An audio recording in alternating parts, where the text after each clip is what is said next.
Hello everyone, so we are on our way to Tagaytay, specifically to Sky Ranch Tagaytay, and I want to take you all with me as we unwind and also explore the new attraction of Sky Ranch, which is the Cartonville. So let's go!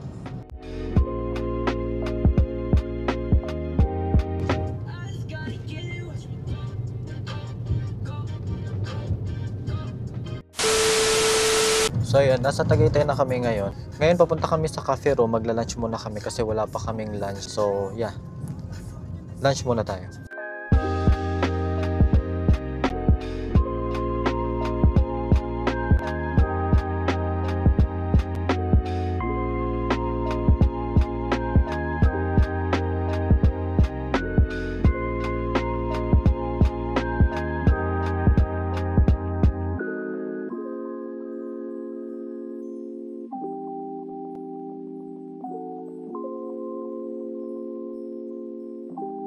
Isa nga pong kimchi fried rice, tapos po teriyaki chicken rice ball.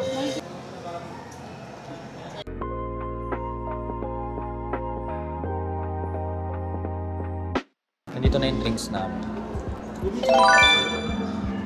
Yes! Yes! Parang ang ganda ng ng mismong presentation ng drinks nila. You get what you see.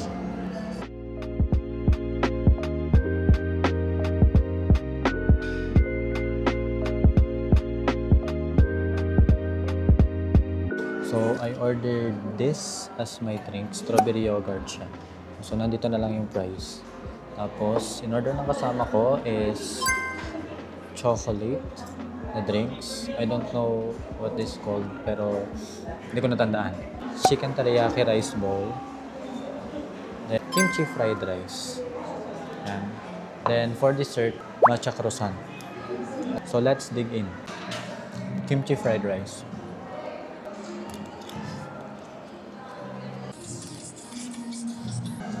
Yung teriyaki nila, sinare lang sa akin ng kasama ko.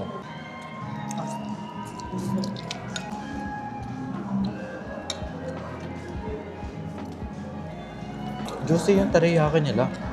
Strawberry yogurt. Lasa siyang yogurt na strawberry. Yes, galing, tayo na. Totoo yun, tanga!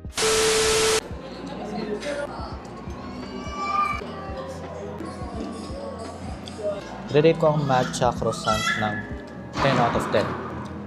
Okay, so we will be rating the overall experience dun sa Cafe Ro. I would rate it a 10 out of 10. Sobrang sarap ng food sila. The kimchi fried rice and also the teriyaki rice bowl. The drinks also, sarap din ng drinks nila. 10 out of 10 sa service. Ayan, so busog na tayo. Let's head out na sa Sky Ranch Tagaytay para magpatunaw. Let's go!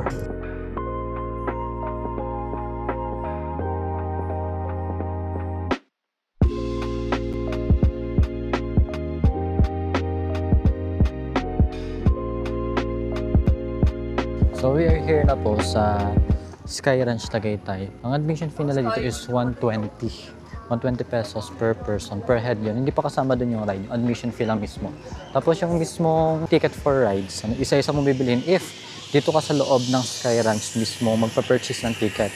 Pero meron tayong Klook, available na ticket sa Klook. 388 lang siya, ride all you can. Hindi siya available dito mismo sa Sky Ranch Tagaytay. So if you want a ride all you can access, you need to book it on Klook.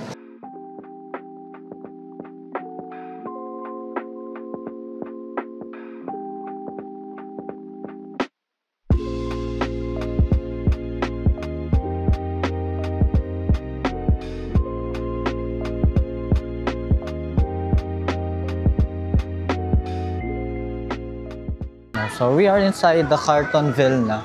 Ang binili namin dito na entrance is 499. All day access na siya. Para na siyang VIP ticket. Meron na siyang only rides and also meron siyang 1 round for Jet Blaster ba 'yon?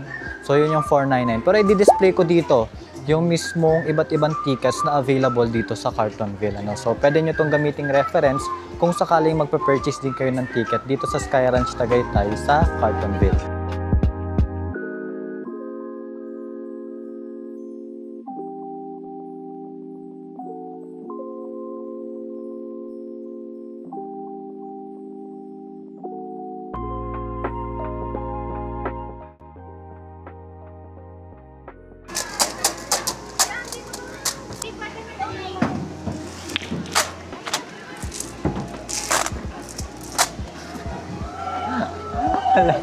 Wala naman bumakat. So, ang unahin naming sakyan na rides is yung Giant Slide kasi uulan na.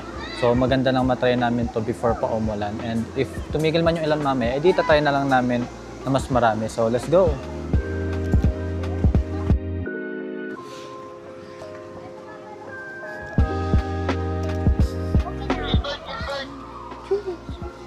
Okay, para tayong may hila-hila na bag papunta sa taas. Pagka papunta ka na sa taas ng Giant Slide, makikita mo na pala yung full view ng Cartonville, which is this.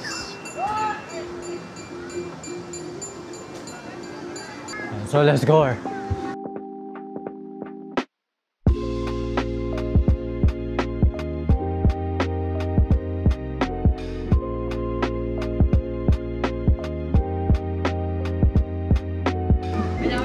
Plus legs na lang po tayo, sir. Ready na, sir? Ready na po. Wow! Wow! Yeah! One more. Yan, para tayo talaga may bit-bit na maleta pataas. Like, paghihirapan ko pa ba tong slide na to? Worth it ba yung pag-akyat ko ng sakayan na to bago ako makababa ulit? 5 seconds lang naman yon.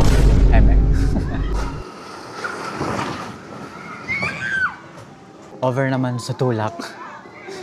Kakakaba yung pagtulak, akala mo tatalsik eh. Ito naman tayo sa inflatable. Sa playground naman tayo mismong sasakyan.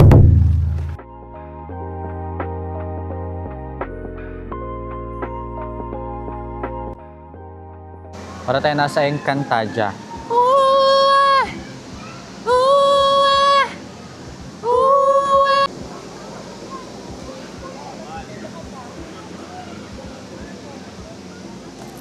Mala Avatar ang ang atake.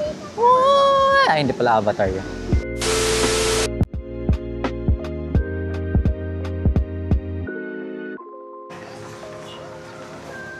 Watch me go.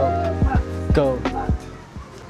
So dito sa Gel Blaster, meron din siyang restriction. Dapat ay 4 feet above pagka kids. Bawal daw na 4 feet below. So yun. At saka medyo masakit daw siya. No, pero tolerable naman daw yung sakit. It's a scam to sobrang sakit. So if maindahin ka sa sakit, Gel Blaster is not for you.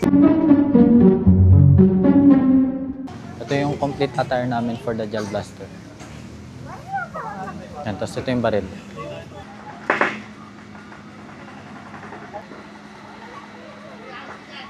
This is me after the Gel Blast. Masakit pala siya ng mga It's a scam na pitik lang daw, pero sobrang sakit.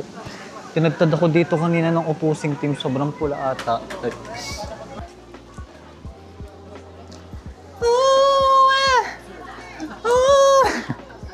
Lahat na lang Encantadia.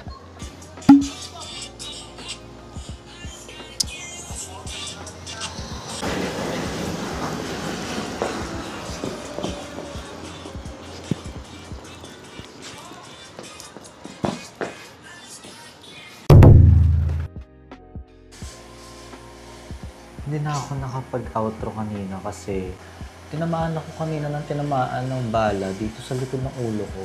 Tapos yung nag-cover ako ng go dun sa labas ng Cartonville. After nun, sumakit ng sobra yung ulo ko, napauwi kami ng wala sa oras. Pero rate natin yung overall experience natin sa Cartonville while nagtatanggal ako ng wake up. Sa Cartonville, pagpasok mo pa lang, siguro naramdaman ko yung vibes ng Disneyland. Kasi may part ng Disneyland doon na Toy Story. And yung color na pinili ng Cartonville is similar doon sa mismong part ng Disneyland doon sa Toy Story. And also yung Cartonville, 3 rides lang or 3 attraction lang yung mismong pwede mo mapuntahan, which is yung Giant Slide, yung Inflatable, and also yung Gel Blasters. Overall, siguro si Cartonville, hindi lang siya pambata, pwede din siya pang matanda. So, nasa preference na lang yun kung paano nyo may enjoy yung buong attraction sa loob ng Cartonville. For me, enjoyable siya kung hindi lang siya umulan, tsaka kung hindi lang sumakit yung ulo ko. Wow, tanga dito. Ang bald na yun. Would highly recommend if you want to visit Sky Ranch Tagaytay again. So yun, that's it for my vlog. Expect to have more videos kasi gagawin ko na tong hobby, yung pag-edit and also yung pag-vlog sa mga pinupuntahan namin mga places or mga ginagawa ko sa buhay. If you are watching, part 2. Thank you for watching. Bye-bye!